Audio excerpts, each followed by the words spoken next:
Assalamualaikum. Welcome to GeRuck FIT STOP. It's been quite some time since we have this content for our GeRuck group movement. So, after revisiting and thinking how we will move forward, I think we can really do it better now. And with credible, with people who are doing things better for our health and for our community. So, and of course, we want to have Rahman, coach extraordinaire for the GeRuck group, and today with us we have Dr Zul. Yes, so we have Dr Zul. Maybe you can give a short introduction of yourself. Sure. Thank you for inviting me. Assalamualaikum everyone. Okay, my name is Dr. I'm actually an emergency physician. Basically, I work with patients in the acute setting, but I do have a special interest in wellness and well-being. And this started off because in emergency medicine, right? We are the top 3 specialties where the number of physicians with burnout is actually quite high. And one of the major contributors because physicians are not able to take care of themselves. And so it started off with me dabbling a bit in wellness simply because I was one of those who was burnout and I was unhealthy. Alright, and what started off just dabbling made me suddenly fall in love with this topic about how to keep oneself healthy and perhaps even perform better simply because you are healthier. Yeah. So, what exactly were you dabbling with about health and burnout? Okay, that's actually a very interesting question. To be honest, when I started working as a doctor, all the unhealthy lifestyle started packing in. I started drinking loads of coffee, sugar-laden coffee, right? Of course. Rahmat can vouch. Both he was also in A&E for the longest time. Yes. And you know, because of our shift work, we tend to snack a lot, and we snack through the night. Yes. I remember the times when I'm working afternoon shift, alright, and when I come back home at 11 p.m. It's just McDonald's down the road, right?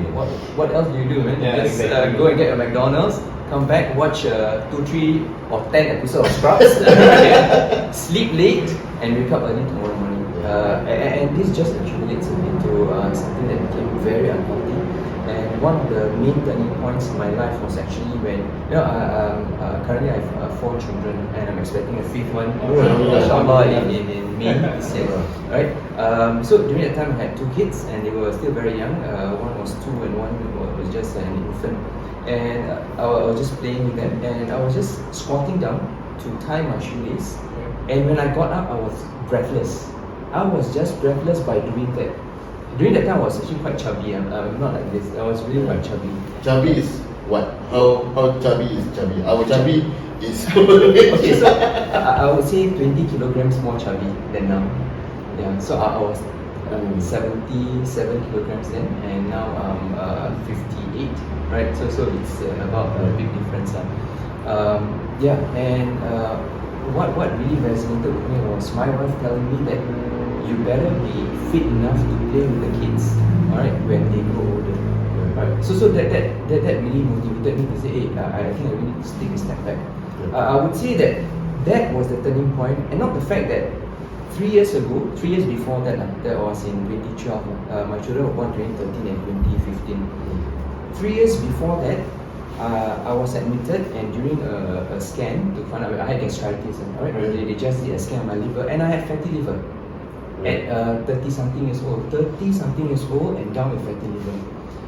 That itself did not make me want to change, commit. No, that was you down. The children and the family. So there was really a strong motivation to make me go into being healthy. Yeah, and so that's when it started. It started with me thankfully being introduced to some people who said, hey, why don't we start with some weight loss program? Simple weight loss program, portion control, nothing very much like portion control, maybe take a bit of supplements here and there. I did lose weight, but that itself is a starting point, a platform for me to learn more, and then I just went off and started on my own journey. So for most parts, we know that when people go on diet, right, the first thing that they do is they just cut down the food they eat, which is not wrong altogether. I think all of us want to start losing weight by reducing the amount of calories that we take. But that is just one of the strategies. But at some point, when you just use calorie restriction as your primary strategy, you will reach a plateau, and then you're not gonna continue losing weight. Alright, and in addition, you want to continuously upgrade yourself in terms of what are the other options out there that may better suit your life. Right? Yeah. Eating little there definitely is one of the options, but it's not the only option. And that's where I started reading about intermittent fasting, ketogenic diet, and so on and so forth. And that's where things really started going, and my progress accelerated quite quickly from then on. Intermittent fasting. Yes. I think you've been for lack of a better word, I don't know, maybe last about how to do IF, how to remove sugar, because he says that, I mean, this is what in the back of my mind, Rahmat will tell me, your body can produce its own sugar. But if we totally stay away from sugar, well, actually whatever we eat, all carbohydrates will eventually get broken down into glucose by the body lah. But if we totally refrain from sugar, it's going to be quite a sad life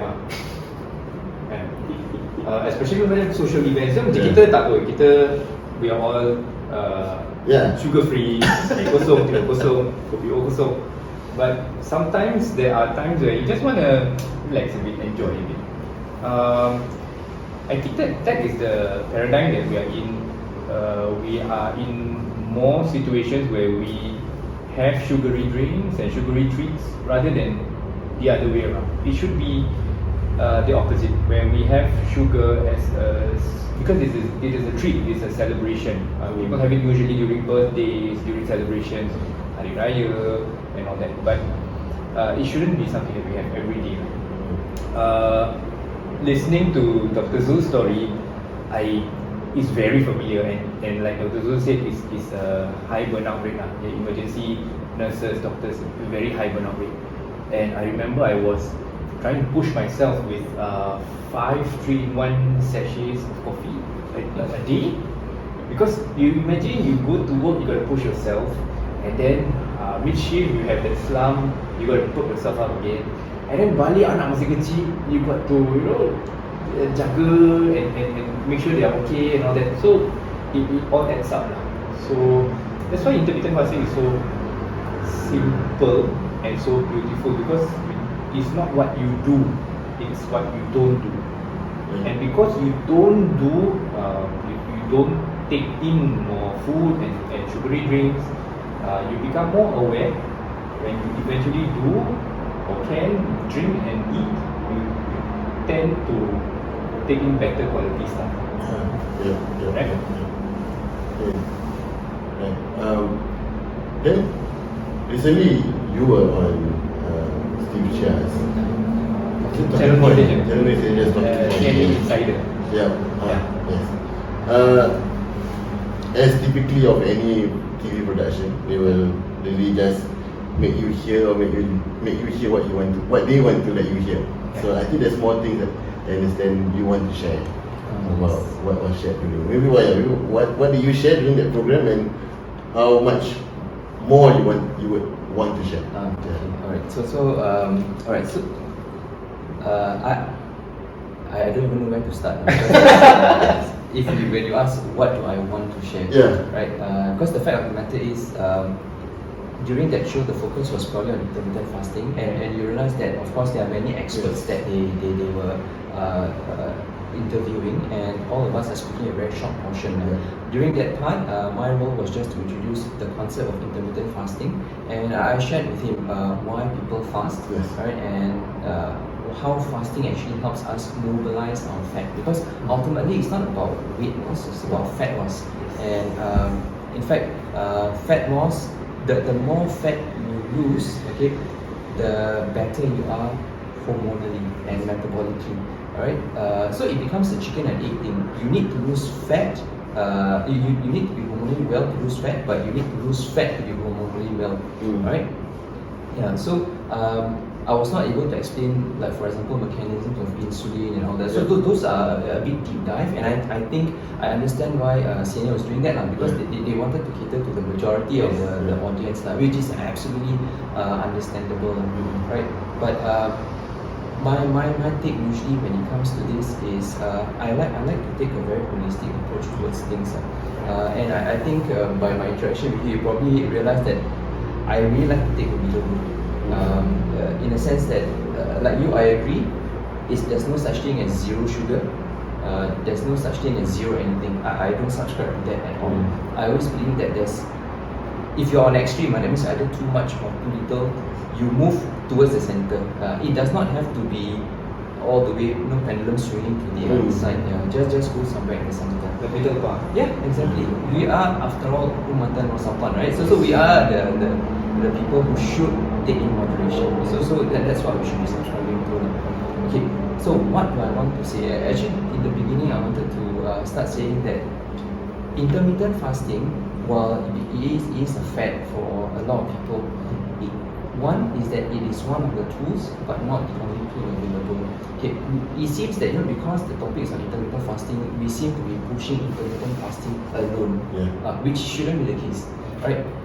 If you you probably have seen or if you've joined many support groups in IF, right? They will tell you that, hey, I've tried intermittent fasting for so long, it doesn't work for me, and fair enough, it may not work for you, right? And we must accept that, that if this doesn't work, we go on to the next one, right? For me, alhamdulillah, intermittent fasting has worked wonders for me, and because I've done it since 2016, it's coming to 5 years already. It has become part of my lifestyle that I fast, and people around me, they know me, and every time I come to work, they ask, oh, are you going for a break or are you fasting today? Every time I'm on shift, because they know, because they know that I fast, alright? Yeah, and more importantly is that my wife or people around me understand that I'm doing that. So my wife always asks, are you fasting today? If you're fasting, what time are you ending your fast? Then I'll cook for you during that time. And that was one of the points that she wanted to bring up. Aside from the technical, a lot of people like to talk about technical things, but they don't realize that many times just flow away ahead, and you don't understand. But how do you operationalize this and make it suitable for you? And your loved ones. And your loved ones. Because so a lot of people will always say that, hey, I am successful because of this, I'm successful because of this. I firmly believe that you are successful because of your support system. Without a good support, you think about it, why the people in the Biggest Loser, why do they succeed? Because there's someone pushing them in the form of a coach, right? Why do people who take up fitness trainers become better? There is a coach. And similarly for me, who's my coach? It's not so much my coach, but I call her my cheerleader, my wife. During the early years, right, when it was actually quite tough to lose weight, she's the one who said, have you done your workout? Are you fasting today?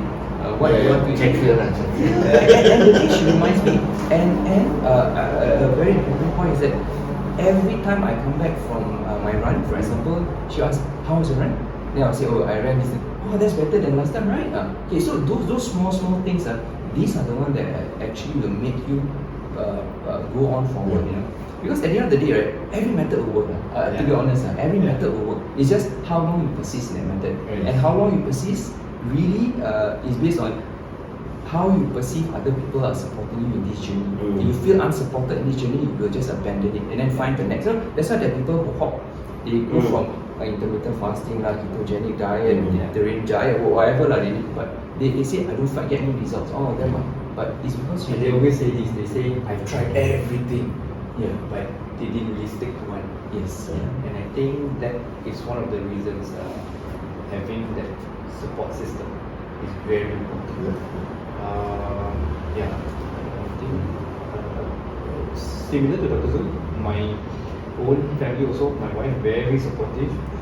She is the one who loves, even though she doesn't really do IF, but she's the one who talk to me about it, even though I can explain the science of insulin and whatnot to her like 1,000 times, she will still go like, oh wow, tell me more, but she doesn't really do it. Itu tanggungjawab isteri. Yeah. So, and she does it so well. Yeah. Alhamdulillah. Yeah. So, yeah, I think I really Yeah. resonate with what Dr. Zul was saying, that it is something so important that we even Drew Manning is this physical trainer who got himself fat again, then fit again. He was saying this, that fat loss is a mental process rather than a physical one, and that having a support system to motivate you and to encourage you even when you are feeling down and whatnot, that is more important than having the right tools, like what Dr. Zul said. IF is a tool, calorie restriction is a tool, nutrient density is a tool, protein prioritization also another tool. So many tools, but it's knowing when to use the right tool at the time. But behind that, you still have your psychology, your psyche that is always running in the background, right? And sometimes we got to silence that psyche because so many distractions, so many things going on at the same time, and so many stresses. So there must always be that strong driving support or factor